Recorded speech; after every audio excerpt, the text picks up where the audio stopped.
গতকাল আমাদের ভীষণ ভালোবাসার মানুষ sari Basu, let's spend some time together, যার চ্যানেলটার নাম, উনি একটা টপিক দিয়েছিলেন, সুখ কী। সুখ কী মানে ওই একটা বিজ্ঞাপনের বিরতি, তার মানে অনেক দুঃখ, তার মাঝে একটা ছোট করে বিরতি। তো সেটা আমার অনেক দিন ধরেই হ্যাশট্যাগ আমরা সকলে টপিক দেওয়া হচ্ছে না। সবাই জানেন আমার মোবাইলের প্রবলেম আছে, আগেও বলেছি।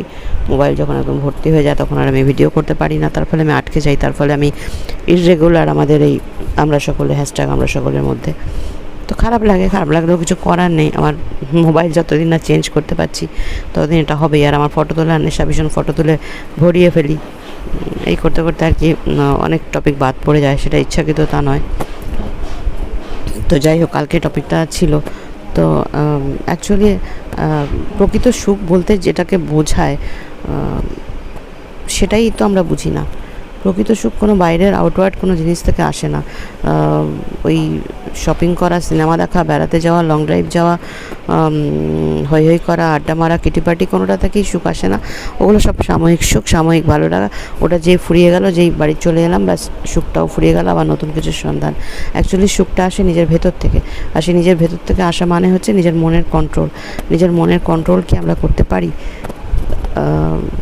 আমরা বাইরের সবাইকে খুব কন্ট্রোল করে চলি, কিন্তু অ্যাকচুয়ালি নিজের মনের কন্ট্রোলটাই আমরা রাখি না, তাকে লাগাম ছাড়া করে দিই। সে যা চাইছে তাতেই আমরা মানে বলি যে হ্যাঁ এটাই ঠিক, তাকে কখনো বোঝাই না যে এটা ঠিক নয়। তো আমার মনে হয় যে সুখ, মানে প্রকৃত সুখের সন্ধান করতে গেলে নিজের মনের কন্ট্রোলটা ভীষণভাবেই দরকার। নমস্কার, আমি শাশ্বতী, সবাইকে জানাই আন্তরিক শুভেচ্ছা। সবাই সুস্থ থাকুন, ভালো থাকুন, আনন্দে থাকুন। আনন্দে থাকতে তো সবাই চায়, কিন্তু সেই আনন্দে থাকার যে একটা পাসওয়ার্ড আছে সেটা কিন্তু আমরা কেউ খেয়াল করি না। সেই আমরা সারাদিন তো কাজ করছি, কাজটা কেন করছি? ভালো থাকবো বলেই তো কাজ করছি। এত যে খাটনি, যা কিছু টাকা আয় করা, সব কিছু তো ভালো থাকার জন্য। এবং সেই টাকা দিয়ে আমরা বাড়িতে মানে কি বলবো, আমাদের সব কিছুই তো আছে, বাড়ি, মানে বাড়িতে যা যা জিনিস থাকার সব কিছু আছে, এসি, সব কিছু আছে। কিন্তু যেগুলোর অভাব হয়ে যায় সেগুলো হচ্ছে শান্তি, আনন্দ, সুন্দর সম্পর্ক। আজকাল ভাই বোনের সুন্দর সম্পর্ক নেই, বাড়িতে বিভিন্ন সম্পর্কগুলি নষ্ট হয়ে গেছে। তো এগুলো কেন হয়? এগুলো কি আমরা কখনো ভেবে দেখেছি? আমরা তো টাকা আয় করছি, তার পেছনে ছুটছি, কিন্তু অ্যাকচুয়ালি আসল জিনিসটাকে হারিয়ে ফেলছি। এই আসল জিনিসটা হচ্ছে যে আমরা যখনই আমাদের এগেনস্টে কিছু হচ্ছে, মানে আমি যেরকমটা চাইছি সেরকমটা হচ্ছে না, সেরকম আমি যেরকম চাইলাম হয়তো ওই মানুষটা এরকম কাজ করবে, সেটা করলো না। বা আমি চাইলাম যে ওই মানুষটা এরকম কথা বলবে, সেটা বললো না। বা আমি চাইলাম যে এই পরিস্থিতিটা এরমভাবে আমার কাছে আসবে, সেটা আমার কাছে সেরমভাবে এলো না। তো এখান থেকেই কিন্তু আমরা সেই পরিস্থিতির উপর রেগে যাচ্ছি বা সেই মানুষটার উপর রেগে যাচ্ছি। এবং তখন কি হয়, বাড়িতেই হোক বা অফিসেই হোক, যেখানেই হোক, আমরা যখন দেখি যে আমার কথা মতন কাজটা হচ্ছে না, তখন সেই মানুষটাকে বা সেই জায়গাটাকে আমরা চাই নিজেদের কন্ট্রোলে আনতে।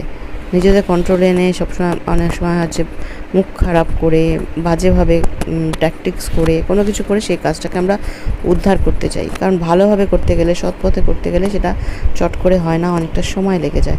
তো অত সময় কে দেবে? আমরা চাই চট করে কাজ উদ্ধার করতে, ধরতাক্তা মার পেরে। সুতরাং একটা মানুষকে যদি মুখ খিস্তি করলেই সে কাজটা করে দিচ্ছে, আমরা এটা ছোটো থেকে জেনে যাই যে ভালোবেসে করলে সময় লাগে, ভালোবেসে বোঝালে সময় লাগে, সে করতে চায় না, আবার বোঝাতে হবে। কিন্তু আমি যদি মুখ খিস্তি করি, হয়তো সে কাজটা করে দিয়ে চলে যাবে, আমার কাজটা উদ্ধার হয়ে যাবে। সেখান থেকে আমাদের ধারণা হয়ে গেছে যে আমরা সব মানুষকে এইভাবে কন্ট্রোল করতে পারবো। কিন্তু হ্যাঁ, কন্ট্রোল করতে পারা যায়। অনেক সময় এগুলো করলে কাজ আমাদের উদ্ধার হয়ে যায়, যেটা নাকি মিষ্টি কথায় হয় না। কিন্তু সেটা হচ্ছে বাইরের মানুষকে আমরা কন্ট্রোল করতে শিখে যাচ্ছি ছোটো থেকে এইভাবে। আসল যে কন্ট্রোলটা হারিয়ে যাচ্ছে সেটা হচ্ছে আমাদের মনের কন্ট্রোল।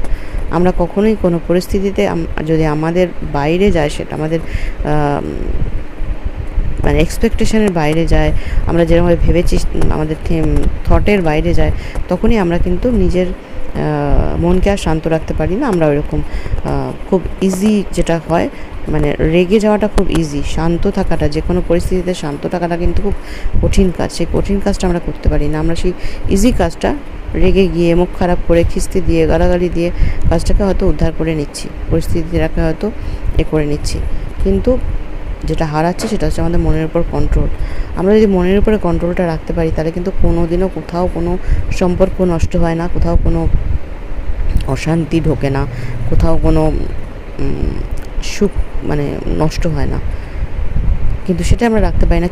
আমরা হয়তো অফিসে কাজ করছি, এখনকার দিনে কী হচ্ছে, বেশিরভাগ মা বাবাই কাজ করছে, তো অফিসে তো নানা রকম পরিস্থিতি আসে, সেখানে মেজাজ গড়বড় হয়ে যাওয়াটাই স্বাভাবিক।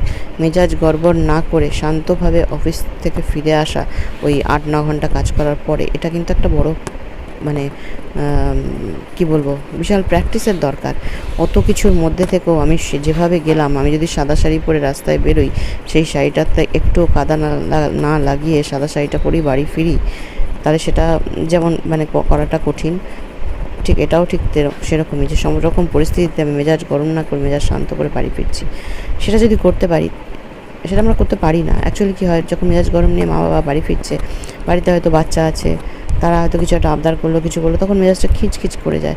বা হয়তো স্ত্রী কাজ করে না, স্ত্রী কোনো কথা বললো, সেখানেও তার মেজাজটা খিচিয়ে যাচ্ছে। এবার ওই যে খেঁচানো মেজাজটা সে অফিস থেকে ক্যারি করে নিয়ে এলো, এসে তার সংসারেও ছড়িয়ে দিল। এই সংসারে ছড়ালে কী হচ্ছে, স্ত্রী যখন খেচখাচানিটা শুনলো, সে তার বাচ্চাদের উপরে গিয়ে সেটা ফেলছে, বা বাচ্চাটা হয়তো বাবার কাছ থেকে খেচখাচানি পেয়ে দূরে সরে গেল।